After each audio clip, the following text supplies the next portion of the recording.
Jangan lupa like, komen, dan subscribe channel YouTube TVRI Bengkulu dan nyalakan lonceng notifikasinya.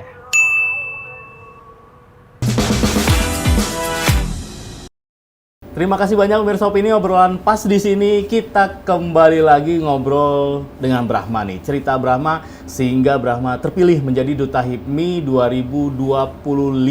Nah, kita lanjut nih Brahma untuk obrolannya. Kan tadi Brahma cerita nih dapat infonya setelah Brahma ngelihat nih akun sosial media dari HIPMI Bengkulu. Yeah. Pada saat itu berarti Brahma ini domisili di Kepayang. Benar. Oke, untuk urusan berkas segala macam berarti pulang pergi nih. Payang, Bengkulu, atau di Kepayang sendiri ada pemilihan perwakilan sendiri nih dari misalnya dari DPD HIPMI Kepayang, terus dipilih baru dikirim ke tingkat provinsi. Oh, nggak ada Bang, jadi semua orang bebas untuk ikut. Nah, sewaktu itu karena Brahma ada di Kepayang dan masih ada kegiatan di Kepayang, jadi didelegasikan sama teman Brahma yang ada di Bengkulu. Kebetulan teman-teman itu pada support semua itu, dukung banget Brahma buat jadi Duta HIPMI Bengkulu 2025. Nah, ketika itu waktu pendaftarannya hanya seminggu. Wah, itu mepet banget Bang, karena persyaratannya pun banyak, apalagi disuruh buat proposal bisnis. Wah, berat banget itu kan. Mungkin kalau teman-teman yang sudah punya UMKM, sudah punya bisnis, enteng gitu, tinggal tinggal bikin memang realitanya. Nah, kalau Brahma ini ada punya basic atau sudah punya UMKM mungkin atau punya bisnis online. Nah, kalau Brahma sendiri sebelumnya udah pernah sih merintis beberapa bisnis waktu SMA, tapi mandek, nggak jalan. Nah, beberapa hari sebelum pemilihan duta, Brahma itu sempat diskusi bareng teman-teman. Nah, keluarlah ide minyak jelantah karena melihat minyak jelantah itu ternyata emas Bang di Bengkulu. Padahal itu sering dibuang ke selokan, nggak ada harganya di Bengkulu. Ternyata minyak jelantah itu berharga Bang, dan itu bisa seperti emas, prospeknya cerah banget. Nah, jadi Brahma membawa itu sebagai bisnis Brahma di pemilihan Duta HIPMI Bengkulu 2025. Oke, berarti Brahma tuang di dalam proposal bisnis. Nah, yang ini menarik nih, saya tertarik sama bisnis minyak jelantah. Saya pribadi juga di rumah kan kalau ada minyak bekas itu selalu kita buang. Nah, kalau yang di bisnis minyak jelantah yang Brahma buat ini seperti apa nih di proposalnya? Nah, jadi bisnis minyak jelantah yang Brahma inisiasikan itu merupakan mengumpulkan minyak-minyak yang ada di Bengkulu, terkhusus pelaku kuliner, hotel, restoran, ataupun tukang gorengan, karena begitu melimpahnya minyak yang dibuang oleh mereka. Jadi bisnis Brahma itu sistemnya Brahma mengumpulkan minyak-minyak itu untuk diolah kembali, misal atau mungkin dijual kepada pabrik yang mengolah biodiesel. Nah, kalau Brahma sendiri bisnis utamanya itu menyuplai minyak jelantah ke pabrik ataupun ke luar negeri, ekspor maksudnya. Nah, kalau untuk sampingannya itu membuat lilin dan sabun Bang. Jadi dari kita olah, misalnya lilin aromaterapi dan sabun buat pakaian ataupun badan. Oke, wah ternyata minyak jelantah yang selama ini kita buang gitu ternyata ada nilainya itu ya. Benar. Oke, saya baru tahu loh ini. Ayo mulai dari sekarang mari kita kumpulkan minyak jelantah. Iya, bahkan Bang.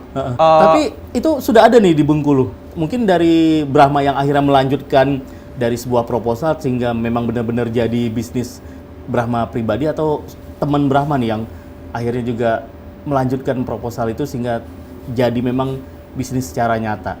Nah, untuk saat ini belum ada pergerakan, tapi insya Allah bakal kami laksanakan Bang. Karena 1.000 liter minyak jelantah itu bisa menyelamatkan 1 juta liter air bersih. Oke. 1.000 liter minyak jelantah bisa menyelamatkan. Iya, karena minyak jelantah itu Bang sangat mencemari lingkungan, terutama air bersih. Jadi kan dibuang tuh ke selokan, ke tanah, itu dapat merusak air tanah Bang. Jadi air yang kita minum itu terkontaminasi oleh minyak, jadi nggak baik digunain. Jadi kalau pemirsa opini yang di rumahnya ada sumur, begitu minum air sumurnya terasa ada rasa-rasa asin, mungkin sering goreng ikan asin bisa gitu. jadi. Minyak jelantah menyerap ke dalam sumur. Oke. Nah, berarti proses untuk kita kembali ke Duta HIPMI ini, berarti prosesnya teman-teman bikin proposal. Benar. Itu adalah poin, mungkin bisa dibilang poin penilaian yang memang benar-benar penting ngelihat bagaimana anak-anak muda ini tertarik ke dunia bisnis, seperti apa pandangan terhadap dunia bisnis gitu ya. Iya, benar sekali. Nah, setelah proses pembuatan proposal, nah proposal itu sendiri merupakan syarat untuk menjadi Duta HIPMI Bengkulu, Bang. Setelah itu, kita pengumuman administrasi, hanya 10 orang yang terpilih dari sekian banyak orang. Iya. Oke. Lalu besoknya, ini mepet banget Bang jadwal kami. Besoknya kami langsung technical meeting. Itu dijelasin sama pembina terkait hulu ke hilir seleksi Duta HIPMI Bengkulu 2025. Nah, besoknya kami langsung tuh karantina. Karantina pertama, kami mulai dari jam 1 sampai jam 5 dan pemateri pertama itu dari Ketua Megi. Jadi materinya itu mengenai kehipmian, mulai dari kultur di HIPMI. Oke, perkenalan tentang Iya, HIPMI itu apa gitu. benar. Terus pengetahuan mengenai HIPMI dari HIPMI pusat, HIPMI daerah hingga HIPMI cabang, mulai dari ketua hingga anggota, seperti itu. Berarti pengenalan struktur organisasinya, di ketuanya ada siapa, terus di masing-masing bidang ada siapa aja, anggotanya siapa aja. Gitu. Benar. Jadi kami harus tahu tuh siapa aja orang yang ada di dalamnya. Nah, lalu untuk materi yang kedua itu di public speaking oleh Ketua Ranggi. Oh, oke, sudah Jadi, spesialisnya itu. Iya, wah kami banyak banget belajar public speaking di sana. Nah, kalau untuk public speaking sendiri, Brahma, ini pengalaman pertama kali kah? Atau memang Brahma memang hobi, mungkin di kuliah, sering di kampus-kampus, moderator kampus, atau MC-MC event di kampus gitu? Waduh, kalau kita bicara mengenai public speaking ya Bang, sebenarnya ini pertama sih, karena UT sendiri itu kuliahnya online, jadi nggak ada kesempatan buat kita berbicara. Oke, nah apa rasanya pada saat ada materi tentang public speaking? Kan otomatis kalian kan diminta untuk satu persatu gitu. Oh iya, bener. Dan setelah public speaking itu kan Bang, kami ada speech tuh. Wah, Oke. itu banyak banget terbantu sama Bang Ranggi. Benar-benar pengalaman yang luar biasa Bang. Harus banget ini dilatih terus sama Bang Ranggi di ini pelatihannya. Oke, berarti sekarang ini pun Brahma kita ngobrol enak ini, terus juga Brahma menjelaskan juga jelas, santai gitu. Berarti berkat juga jasa dari beliau. Oh gitu iya, ya. jelas Selama banget. pada saat karantina itu kalian memang digembleng bagaimana public speaking yang baik gitu. Benar sekali. Jadi kami diajari mulai dari apa itu public speaking, bagaimana penerapannya, jenis-jenisnya, bahkan kami diajari bagaimana cara berbicara yang baik dan benar serta Oke. gerakannya. Jadi benar-benar aplikatif banget untuk kami sebagai seorang duta. Sayangnya kurang panjang aja, Bang. Oke. Berarti bisa nanti kalau HIPMI ini punya sekre dong. Oh, punya. Oke. Di mana alamat itu Brahma? Kalau sekrenya itu ada di HIPMI Center. Oh, HIPMI Center berarti Iya. kita nyebutnya ya. HIPMI Center, tepatnya itu ada di dekat Polda Bengkulu. Nah, di sana teman-teman bisa banget tuh buat main ke sana, karena di sana di lantai pertama ada UMKM. Nah, kalian bisa belanja di sana karena banyak banget varian UMKM, makanan, minuman yang ada di sana. Dan di lantai kedua ada sekretariat HIPMI, dan di lantai ketiga kalian bisa main biliar. Ada perpustakaan juga, ada ruang podcast. Dan bisa juga santai-santai di atapnya. Keren banget pemandangannya. Oke. Nah, ini yang menarik bagi saya dari sekian lantai 1, 2, 3, lantai 3 malah. Oh iya. Nah, apakah juga orang yang non mungkin bukan dari Duta HIPMI atau bukan dari anggota HIPMI belanja di UMKM di bawah terus bosen nih dengan kesibukannya mau main biliar juga ke atas, itu bisa juga nih? Oh, bisa, orang Bang. umum gitu, anak-anak muda. Bisa. Bang, boleh nggak Bang main biliar sini nah gitu? Iya, malah kemarin kami dianjurkan untuk membawa orang-orang ke sana buat oke. belajar, buat berbelanja, buat bermain.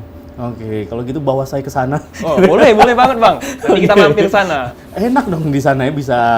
Jadi dibawa jajan, nih bawa makanannya naik ke lantai atas. Bisa, Terus Bang. bisa ngobrol juga sama teman-teman Duta HIPMI dan juga ngobrol sama dari HIPMI Bengkulu sendiri seperti apa tentang perbisnisan Bengkulu gitu ya. Iya. Biar nanti bisa bertukar pikiran di situ ya. Iya. Wah, keren-keren. Nah, lanjut nih Brahma.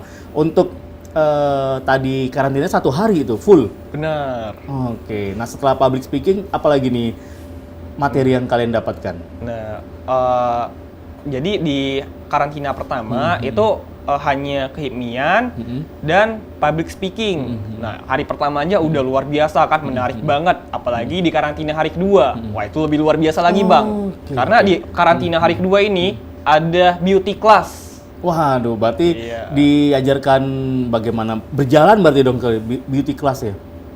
Iya, jadi kami diajari mengenai perawatan kulit, wajah. Oh iya, saya kira tadi tentang catwalk gitu. Oh, enggak. Berarti cara kita merawat diri gitu ya? Benar.